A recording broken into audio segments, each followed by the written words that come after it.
कही हूँ सोई संवाद बखानी। उसी संवाद को मैं बखान करके, व्याख्या करके विस्तार पूर्वक कहूँगा। सुनहु सकल सज्जन सुख माने। सब सज्जन जन सुख का अनुभव करते हुए उस कथा को सुने। शंभुकीन यह चरित सुहावा, बहुरी कृपा करे उमा ही सुनावा। अब जब तुलसीदास महाराज जी कह रहे हैं कि प्रथम पहले पुरा काल में याज्ञवल्क्य जी ने भरद्वाज जी को सुनाई, तो फिर से प्रश्न होगा कि याज्ञवल्क्य जी को कहाँ से प्राप्त हुई, इस कथा का आदि क्या है, सबसे प्रारंभ में किसने किसको सुनाई। तो उसका निरूपण करते हैं तुलसीदास महाराज जी की सर्वप्रथम शंभुकीन यह चरित सुहावा। भगवान श्री शंकर जी भगवान श्री राम जी के अत्यंत प्रिय हैं और भगवान श्री शंकर जी निरंतर भगवान श्री राम जी की प्रियता को प्राप्त करते रहते, निरंतर उन्हीं के ध्यान में निमग्न रहते हैं, उन्हीं के भक्ति रस का निरंतर आस्वादन करते रहते हैं। ऐसा भगवान श्री शिव जी के हृदय में सदैव भगवान श्री राम जी ही विराजते हैं। तो भगवान श्री शंकर जी ने ही परम भक्ति रस से युक्त इस दिव्य चरित्र का सर्वप्रथम प्रणयन किया। शंभुकीन यह चरित सुहावा। श्री शिव जी ने पहले इस सुहावने चरित्र को रचा। बहुरी कृपा करी उमा ही सुनावा। और सबसे पहले इस कथा को उन्होंने अत्यंत कृपा पूर्ण चित्त से युक्त होकर के, आर्द्र चित्त होकर के उमा जी को, पार्वती जी को सुनाया। तो सबसे प्रथम रचना करने वाले स्वयं भगवान श्री शंकर जी हैं और इस कथा की प्रथम श्रोता भगवती उमा जी हैं, माँ पार्वती जी हैं। सोई शिव काग भुसुंडी ही दीना। और फिर यही रामचरित्र अत्यंत कृपा करके भगवान श्री शंकर जी ने परम भागवत श्री कागभुषुंडी जी को प्रदान किया।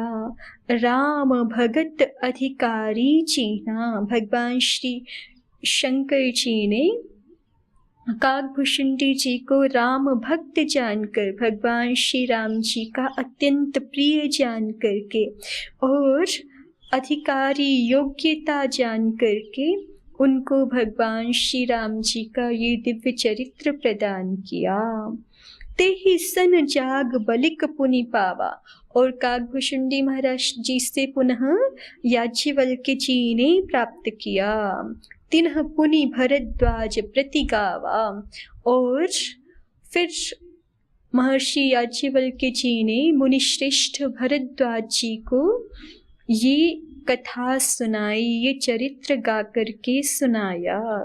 तो इस प्रकार ये परंपरा प्राप्त है। ये भगवान श्री राम जी के दिव्य चरित्र की धारा स्वयं भगवान श्री शंकर जी के हृदय से निश्चित हुई है।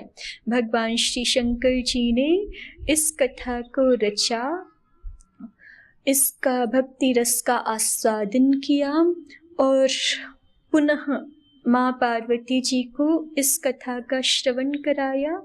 पुनः भगवान श्री शंकर जी ने राम जी के प्रिय भक्त परम भागवत श्री कागभुषुंडी महाराज जी को ये दिव्य चरित्र प्रदान किया।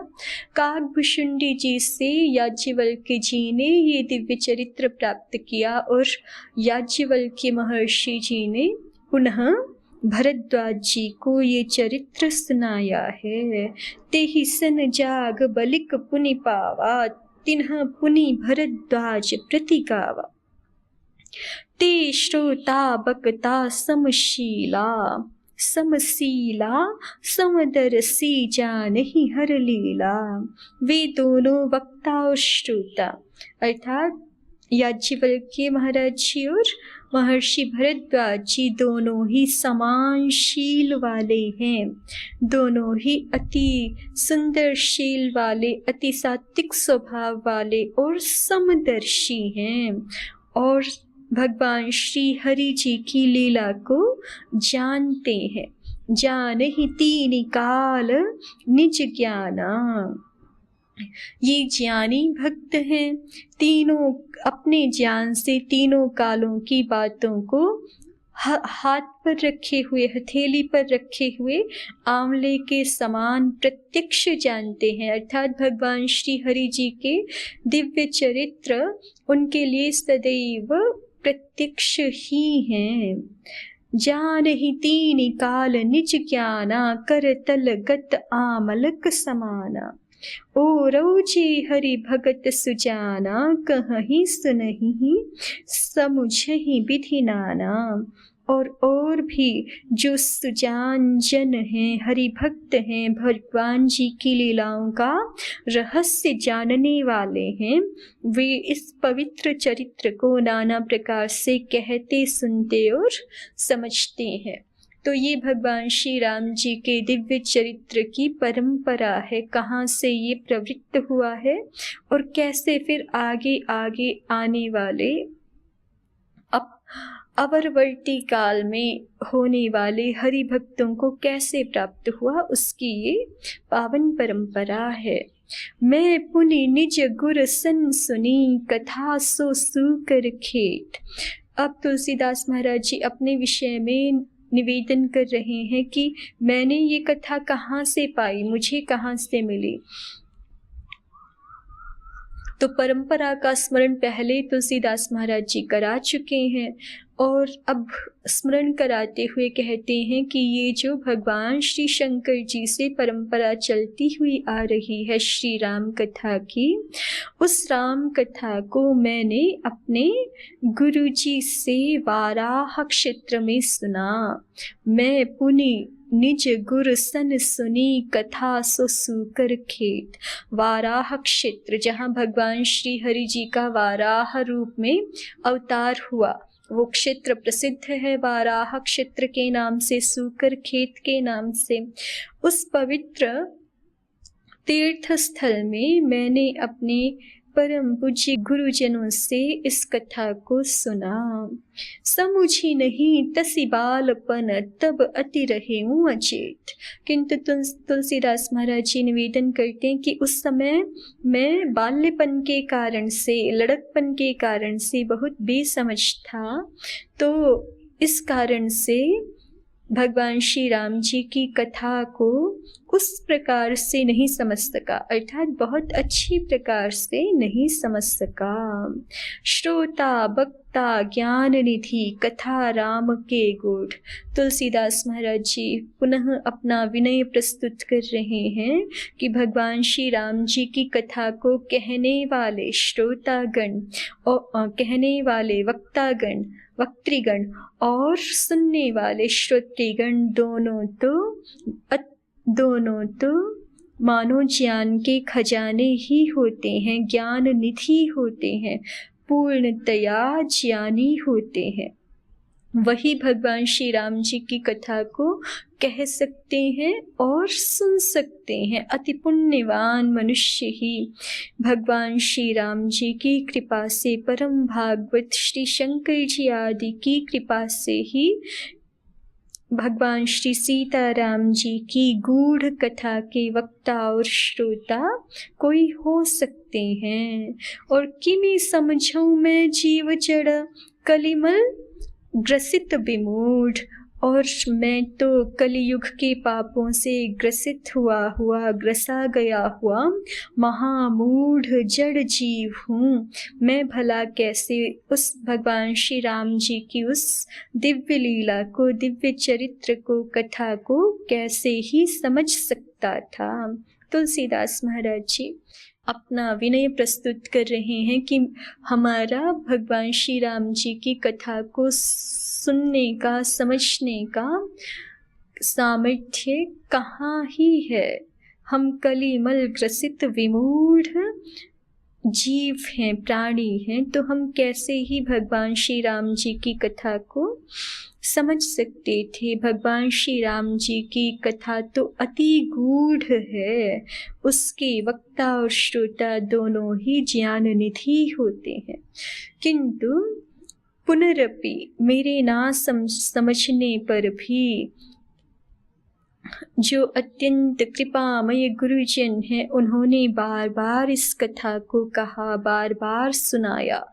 तदपि कही गुर बारहि बारा, फिर भी गुरुजी ने बार बार भगवान श्री राम जी की कथा का श्रवण कराया। समुझि परी कछु मति अनुसारा, तब बुद्धि के अनुसार यथामति मुझे कुछ कुछ समझ में आया।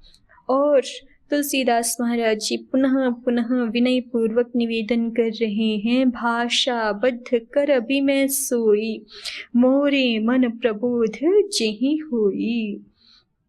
वह जो मैंने बहुत थोड़ा सा, भगवान जी का चरित्र तो, श्री हरि कथा तो अनंत है, अपरंपार है, उस कथा में से जो कुछ थोड़ा सा अल्प सा अंश मुझे समझ पड़ा, मेरी मति में गृहीत हुआ। भाषा बद्ध कर भी मैं सोई, अब वही उतना सा ही मेरे द्वारा भाषा में रचा जाएगा। मोरे मन प्रबोध जेहि होई, जिससे कि मेरे मन को भगवान श्री राम जी का चरित्र गान करके संतोष हो सके।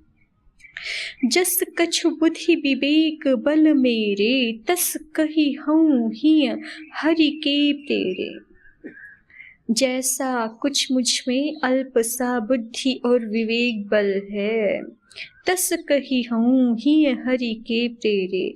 मैं अपने हृदय में भगवान श्री हरि जी की प्रेरणा से उसके अनुसार ही भगवान श्री हरि जी के चरित्र का वर्णन करूँगा।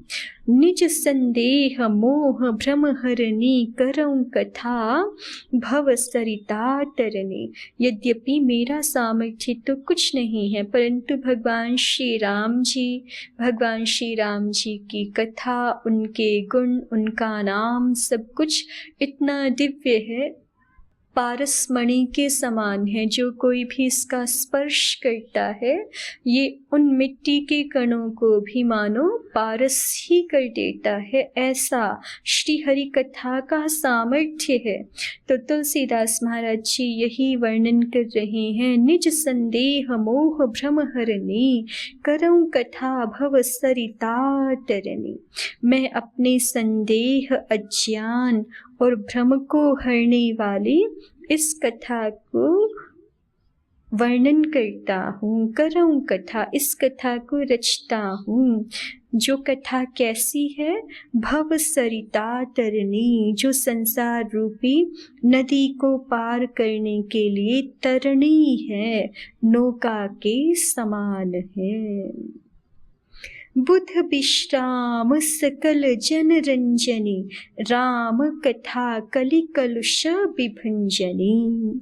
यह राम कथा बुध विश्राम, सब बुध जनों को, सब विद्वत जनों को विश्राम प्रदान करने वाली है। सकल जन रंजनी, और सब भक्त जनों के हृदय का रंजन करने वाली है, उनको हृदय को आह्लादित करने वाली, प्रसन्नता प्रदान करने वाली है। राम कथा कलि कलुष विभंजनी, यह राम कथा कलियुग के समस्त पापों का नाश करने वाली है। राम कथा कलि पनंग भरनी, पुनि विवेक पावक कहूँ अरनी। राम कथा कलि पन्नग भरनी, राम कथा कलि पन्नग भरनी। राम कथा कलियुग रूप सांप को, पन्नग कहते हैं सांप को, तो राम कथा कलियुग रूपी सांप के लिए भरनी, मोरनी के समान है। मोर नष्ट कर देता है जैसे सांप को, मोर भक्षण कर लेता है जैसे सांप का, वैसे ही यह कथा मोरनी के समान है कलयुग रूपी सांप के लिए, अर्थात कलयुग का भक्षण करने वाली है, कलयुग को समाप्त कर डालने वाली है।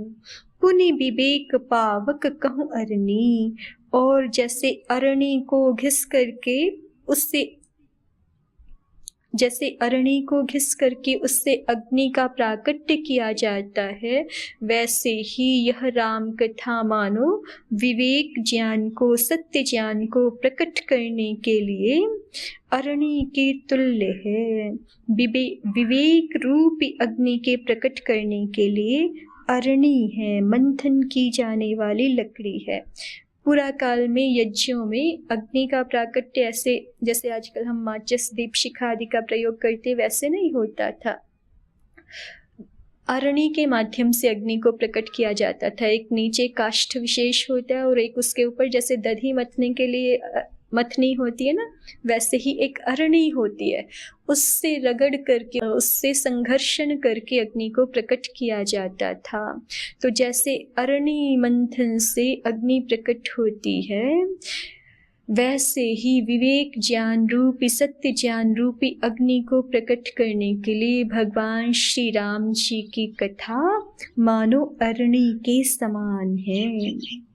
राम कथा कलि कामत गाई, सुजन सजीवनी मूरी सुहाई। और राम कथा इस कलियुग में कामत गाई है। कामत गाई अर्थात कामनाओं को देने वाली, कामनाओं को पूर्ण करने वाली। जैसे कामधेनु गाय है ना, कामधेनु गौ माता की सेवा करके उनसे जो कुछ भी हम इच्छा प्रकट करते हैं, कामधेनु गौ माता उसको पूर्ण करने वाली होती है। तो जिस तरह कामधेनु मनुष्य के सब कामों को पूर्ण करने वाली होती है, उसी प्रकार से इस कलियुग में यह श्री राम जी की कथा भी मानो कामधेनु ही है, अर्थात मनुष्यों की सभी कामनाओं को, उनके सभी अभिष्टों को पूर्ण करने वाली है। राम कथा कलि कामत गाई, सुजन सजीवनी मूरी सुहाई। और सज्जनों के लिए ये तो मानो सुंदर संजीवनी बूटी ही है, उनके लिए अमृत के समान है। जैसे संजीवनी जो जड़ी है वो मृत व्यक्ति को भी जीवित कर देती है, उसी प्रकार से सज्जनों के लिए अमृत के तुल्य आनंद प्रदान करने वाली, सब रोगों का नाश करने वाली और संपूर्ण आरोग्य प्रदान करने वाली, आत्म प्रतिष्ठा, आत्म स्वरूप का ज्ञान कराने वाली, भगवान श्री राम जी का प्रेम प्रदान करने वाली यह संजीवनी जड़ी श्री राम कथा ही है। सोई वसुधा तुल सुधा तरंगिनी। और पृथ्वी पर यही श्री राम कथा अमृत की नदी है, सुधा तरंगिनी। भय भंजनी भ्रम भेक भुवंगिनी। जन्म मरण रूपी भय का नाश करने वाली है, भय भंजनी, भ्रम भेक भुवंगिनी। और भ्रांति रूपी, अविद्या ज्ञान रूपी मेंढकों को खाने के लिए ये श्री राम कथा सर्पिणी के समान है। इस प्रकार से भगवान श्री राम जी की दिव्य कथा का महात्म्य वर्णन यहाँ पर गोस्वामी तुलसीदास महाराज जी कर रहे हैं। यह कथा ही सज्जनों का विश्राम स्थल है, यह कथा ही बुद्ध जनों का जीवन रस है।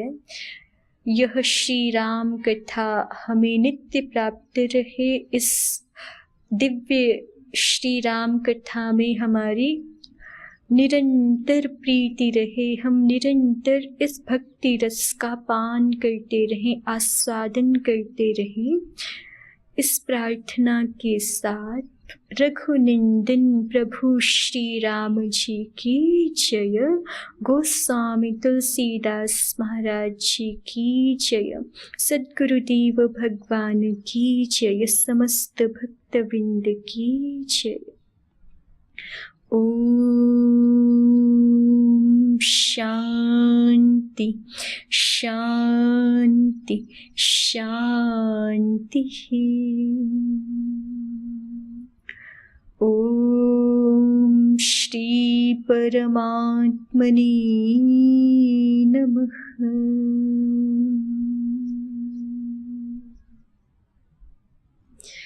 ओम श्री गुरुभ्यो नमः। ओम सर्वेभ्यो